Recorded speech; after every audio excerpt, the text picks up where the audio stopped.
Hello, welcome to Always Yarn First. I'm Lindsay and I'm a knitter, crocheter, and spinner coming to you from Central Arkansas. I work at Arkansas Yarn Co. and I am a virtual assistant.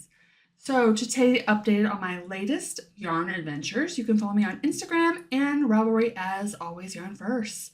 Hello everybody, it is Thursday, November 27th. Today is a holiday here in the States, and so I forget that today's a Thursday. So I am recording at home today, the day off, and coming to you. Before we get into the podcast, a few little admin things. I'm hosting and co-hosting a couple different make-alongs. The first one, I am nearly finishing up my year-long Love My Stash make-along. All you have to do is use up your stash in at least 50 grams of yarn for a project and post it in my Ravelry group. There is a chat thread and an FO thread, and I will pull from that at the end of November here. And then I have a November make-along with Kimbers Cozy Creation, Happy Little Yarn, and Jessalynjanice. We're each hosting in different places. I, again, am hosting on my Ravelry thread. So all you have to do is knit something stripy. It can be self-striping or you can stripe it with whatever. Whips are allowed. I have a finished object thread in my Ravelry, so post there and I will close that on December 1st and pull a prize from that. All right. If you're new here, welcome. I hope you will stick around and find something you enjoy. I do a traditional podcast style. And I name every episode after a song title because I can find, before my love of yarn was my love of music, and I find that there's some kind of title that strikes me whether in life or my making. And this is episode 102, and the song title is No Time for Toxic People. And I have to say, because I was listening to, if you follow me, I am a vinyl lover. And I was listening to this vinyl yesterday, and just a lyric really struck out with me at the time. And it's a beautiful day, and I'm going to keep it that way. So I thought that was a great lyric, and I decided to use that today because there's no time for hateful, toxic people. Just keep your beautiful day. So let's continue with that thought and that vibe. I do chapters and timestamps below so you can skip around to what you'd like to watch. And this week I do have a finished objects, I have cast-ons, whips, acquisitions, and at the end I want to do a little ask of you to talk about upcoming podcasts. So stick around to the end, and I'd like to chat about the podcast in general. All right, let's get into it and start with, I am wearing a knitted object. This is an oldie but goodie. This is the Wool and Berries by Locatelli. I don't recall what yarn it is. I think it's Suburban Stitcher was this one. But you can, I will link to my Ravelry page below, and you can look at that project page. All right. Finished objects. I have 3 of them.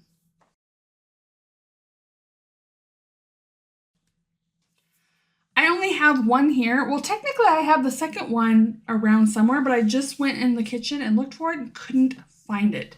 So let's start with the 2 I don't have, or that I couldn't find. The first is some vanilla socks for a friend. You saw me on the last podcast working on this. And I've already forgotten, this is literally, I cranked this for my friend, let's start over. I cranked this for my friend Christy, who was coming to the shop for Jessa's baby shower, and I was gonna then finish it as an afterthought socks, and I did that.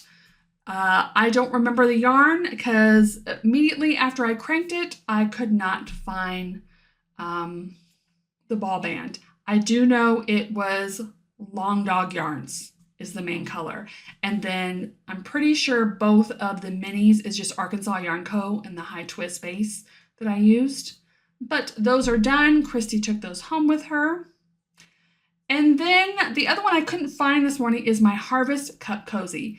if you've been following Arkansas Yarn Co., Anna and I have had a challenge every week for the month of November to make small items to encourage you guys also that you can make small items for gifts if you'd like to.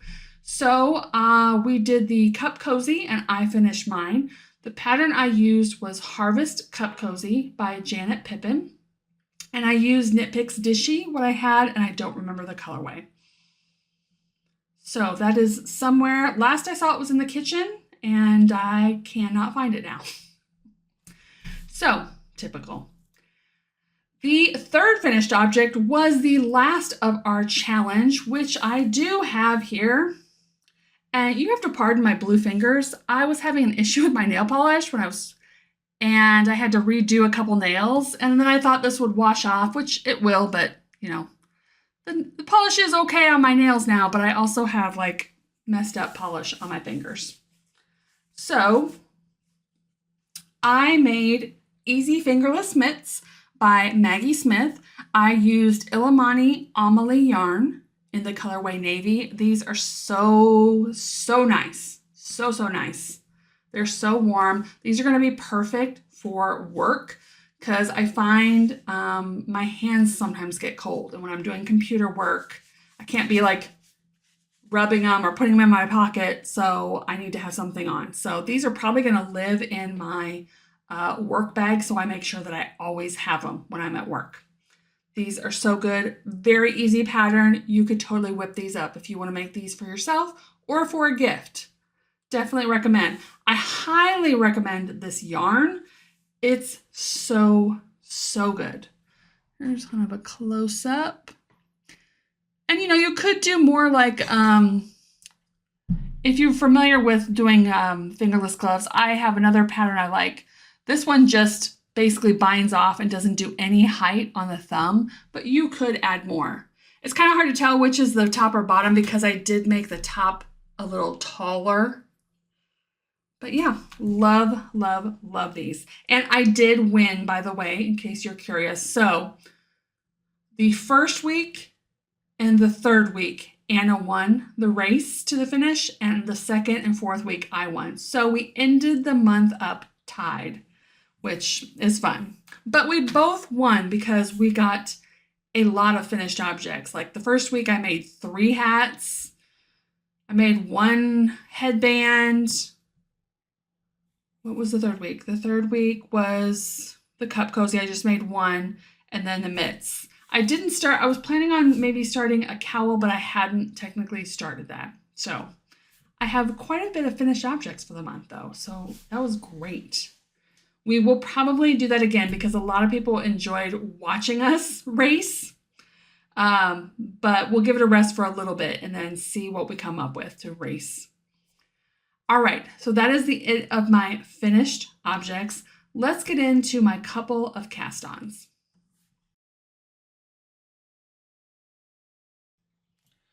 All right, so one thing I have, well, I did have, right here. I went to a couple of movies recently, and so I needed a easy project, so I picked socks.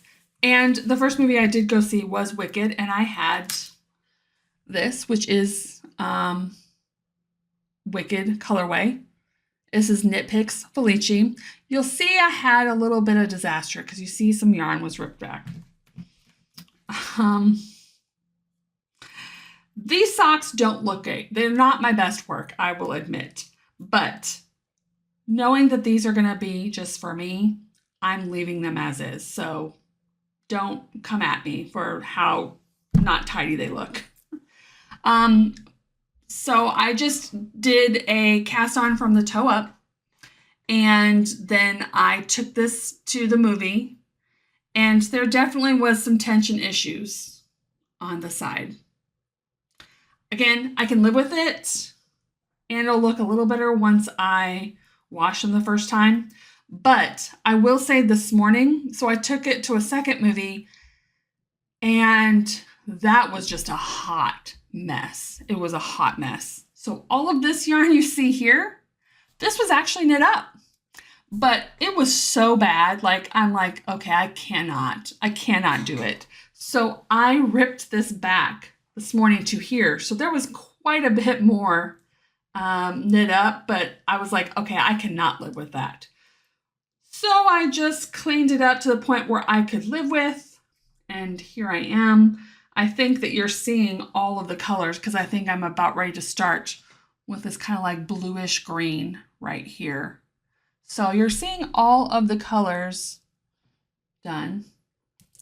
But yeah, and then I have a little stitch marker from Arkansas Yarn Co. Yeah, just a vanilla sock. But man, it went out of control. Like, I could even tell in the movie that I'm like, this doesn't feel right. Like, this is messed up. So I need to just put this away because there's no point in keep going because I'm going to have to go backwards on this. So a little bit of a disaster, but just a vanilla sock. No big deal. It'll get worked up. I'm going to a friend's house for, they're playing a big old game day. I'm just going for dinner later. But I may bring that. We'll see. And it is in a awesome bag from Laura, Knit for Brains, Care Bears, which I love. Just a tiny little sock sack. All right, the other thing I have founded? What in the world? I have started is kind of a spoiler. So I am not filming. Words are hard today, apparently. I am not filming in December every day. Like, I struggle with that. I feel like I don't have enough content. I don't celebrate the holidays, but usually I, get Advents and I enjoy, opening up one day at a time, but I'm not filming any of that. So this year I got the Knitty McPurly Advent calendar, which is just 25 minis. No extras, just 25 minis. And I got hers last year. I had put it in a bag. I had wound the first 3 minis up, printed out the pattern I wanted to make, put it in a bag. It sat here for a year. Last year, it was like a fade from like really dark, almost like black, into light. And I just didn't know if I wanted to make the sweater I had picked. The sweater is the Foundation Fade by Sarah Opie, and I will put a picture up of what her pattern looks like. Beautiful, beautiful sweater. So when I was kind of cleaning up and going through some bags and I was looking at it, I'm like, oh, this isn't even in my whips because I haven't started it. And I, was looking at the pattern. I'm like, I really do want to work this sweater. So I peeked. I peeked at my current Knitty McPurly Advent calendar. Like, I was kind of seeing where the colors were going to go to see if maybe this year's Advent would be better suited to what I want in this sweater pattern. So I am about to show you what I have done on this sweater so far. So I have started with the Knitty McPurly 2025 Advent, and I'm into color 3. So if you are getting that Advent and do not want to see it, then this is the last cast on. So you can click below to the whip section and we'll move on from there. So I'm going to show it. So again, this is the Foundation Fade. Let me put some stitch stoppers on this because I do not want to lose these stitches. And it's not going to look like much. So here it is. Kind of hard to see because I have it on like 16-inch needles right now, but I'm very much enjoying it. So this pattern is, you cast on, no matter your size, the same amount of stitches. I love this. Now we'll see how it is when I try it on or whatever, but I think this is genius because I was kind of looking at this pattern. I was trying to decide between 2 sizes. The great thing about this pattern is you cast on the same. You do the ribbing the same. So you could kind of do that and then do your swatch from it if you wanted to. Then it's a compound raglan. So it's not just a generic raglan where everyone will be doing the same. You're going to basically, when you commit to your size, that is how many stitches you're going to get to during this part. It is every other row of increase row, knit row, increase row, knit row. So you'll see that I have my beginning stitch marker here as this twice sheared sheep. I love this thing because literally it has a K on it and it has an I on it. So knowing that this pattern is every other round, so when I put this down and I pick it up, I can see that I am on an increase row because that is what is on my needle, is the I. So I know I'm on an increase row when I pick it up. Then when I get around to the next time, I will switch it to have the K on my needle. So I'll know I'm in the middle of a knit row. I love these things. They also make them, when you order them from Twice Sheared Sheep, it comes with one of those and then one with a knit and decrease. So you get one of each of those. They're so, so good. I love having those tools. And I've kind of did the math where like the length of the entire sweater for me is so long. So I'm kind of doing it where when I start a color, I'm putting in a marker here and I know how to measure to a certain point where I need to switch. I'm kind of doing a fade, but not really. Like again, 25 colors is a lot.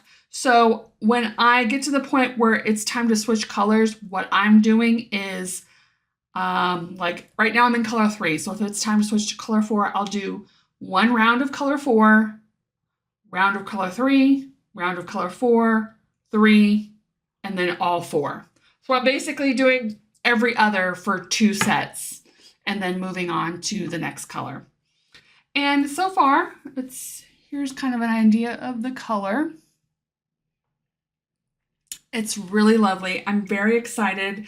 I really like how the writing of this is so far. Granted, I'm just in the beginning increases, but I'm very, very much enjoying it and look forward to seeing how it looks. So yeah, this is a new cast on and very excited. Here is my color 3, by the way.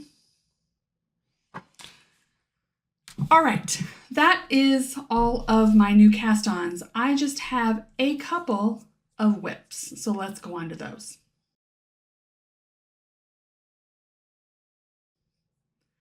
Okay, we are in the whip section. I have 2 that I've actively worked on.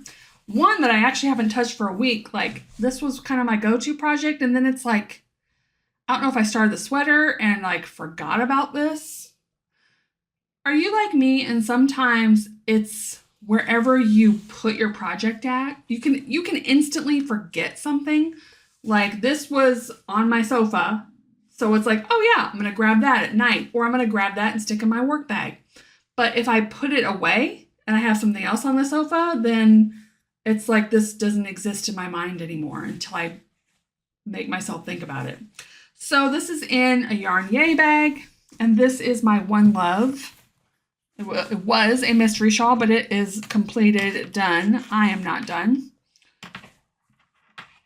I think I'm in clue 3 of 4 still.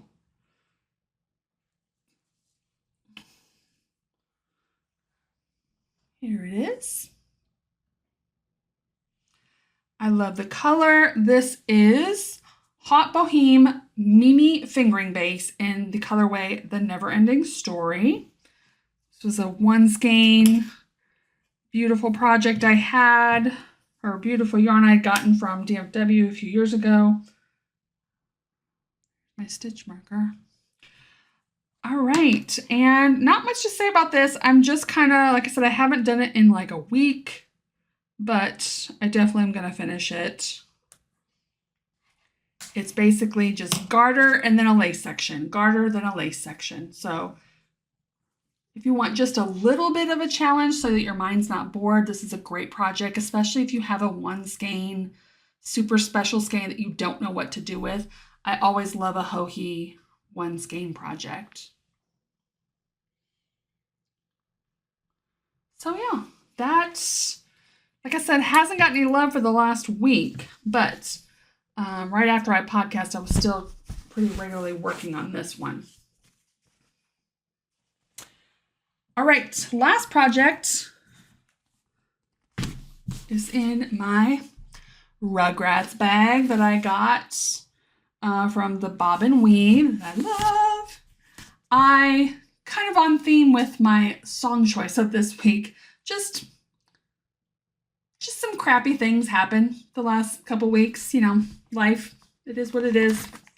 So I have re-got this project out because I just needed happy yarn to work on. I just needed, it wasn't about what I was working on. It was about what I was visually seeing. I needed a happy rainbow to knit on. And so I got out this, which is my unicorn cloud. I don't even know if there's a stitch marker on here. Oh, there is. Okay, there is. It is way over here. This is just a fun back and forth. It's a 4-row repeat. I got this pattern from the Mermaid's Purl. It is their pattern when I visited them in Rhode Island. This comes together, this yarn. This is Moondrake Unicorn Cloud set. So it's like a slub yarn plus a mohair yarn. And it's called Juicy Fruits. Like I said, it's packaged together. And I bought 2 of them. So the other day I was working on this at work and Jessa said, "Surely you're about done with this." I'm like, well, it depends. So they have a small and a large version. So I had got 2 sets of them to make the large because they had the large one in the store and it was fabulous. But if I change my mind and do the small, here's what I have left of that, quite a bit of mohair, but here's what slub I have left. So because you're not adding any stitches to this, you're just kind of working on the bias, I could really decide last minute if I want to bind it off when I get to the end of it. It's a fairly easy pattern, but I do have 2 more full skeins of this thing. It just depends if I'm like, okay, it's good enough and I'm ready to be done with this and have it off the needles. But it's just so pretty. It's so pretty. I love it so much. It just makes me happy to look at, even when I'm in just kind of a mad mood. And that's what this one's been about this last week. I've just been in a grumpy mood with things and I just needed some sunshine in my life. So that is all of that. And that's all I've worked on, you guys. So definitely quicker podcast this week. I did get a couple of acquisitions, so let's talk about those real briefly. All right, I got my last League of Extraordinary Sock Knitters from Knitty McPurly. This has been a year-long club. This is no longer taking place. She's doing 2 different clubs, a hat and a blanket club for next year, which I did not sign up for. But this is using the Sock Project book, and it has the pattern on it. And this one looks really cute. Can you see that sock? It's like a flower on it. So this will go in my stack, whether I make these socks or not. I'm not sure, but I've enjoyed getting this club, and now I have lots of different sized goodies with this. Because let's see, this is 250 grams, 120 gram, and 210 grams. So this has really been cool that she provides you exactly the yarn you need for these socks, which is really convenient. All right, Then I got gifted a couple of things from Lori. So she gifted me a box, and you will have actually seen this before because I have bought this for myself. But this was the yarn that came in it. I didn't bring everything else out. This was a box from the Knitted Butterfly. This is her birthday box. So this is the yarn that comes in it. It is Confetti by Hummingbird Yarn Company. 80% extra fine superwash merino, 10% cashmere, 10% recycled nylon. It's DK weight. So I have another skein of this, which is great. So now I have 100 grams of this DK weight, which is so pretty. Totally my jam. This is why I ordered it before, but she had gifted this to me and I love, love, love it. And then she gifted to all of us at work and this isn't really a spoiler because if you got this Advent sock, you have to look at it to wind it. So this is the Cozy Knitter, just FYI, 2025 Advent sock. So this is how it comes, 250 grams, and it even says you're going to start knitting this side. So I will be trying to wind this up and knit a stripe a day because I feel like that's a very doable goal, and I have enjoyed that in the past. Can you hear my stomach growling? It's almost noon and I realized, why am I so hungry? Oh, because I did not eat breakfast. I've just had coffee. So, yes, so some yarn goodies there. And that's all I have acquired. So, to finish out the podcast, if you're still here, let's chatter quickly about the podcast.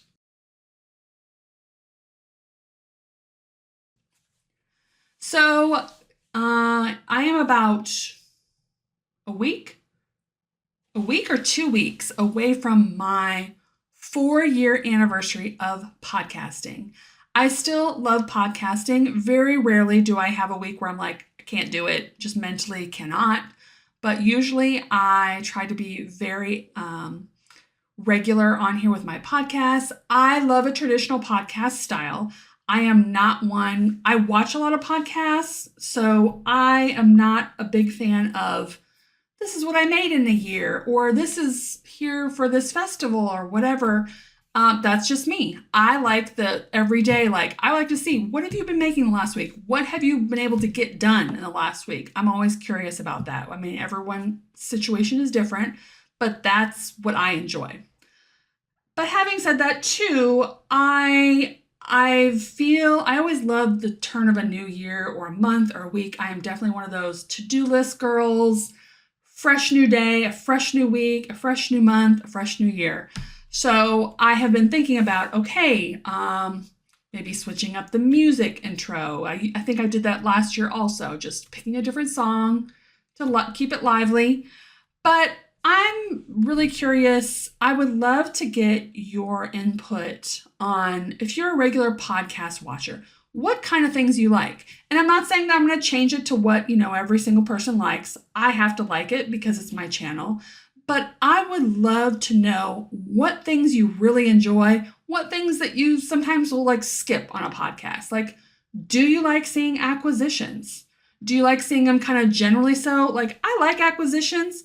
But when people go into long stories and it's 30 minutes long of acquisitions, I'm like, okay, that's just too much. I like seeing what you got. Those are pretty. Let's move on. So do you like seeing acquisitions? Do you usually skip that part? Do you like a chatter section? Would you like a random topic thrown in there? What kind of topics do you like to talk about?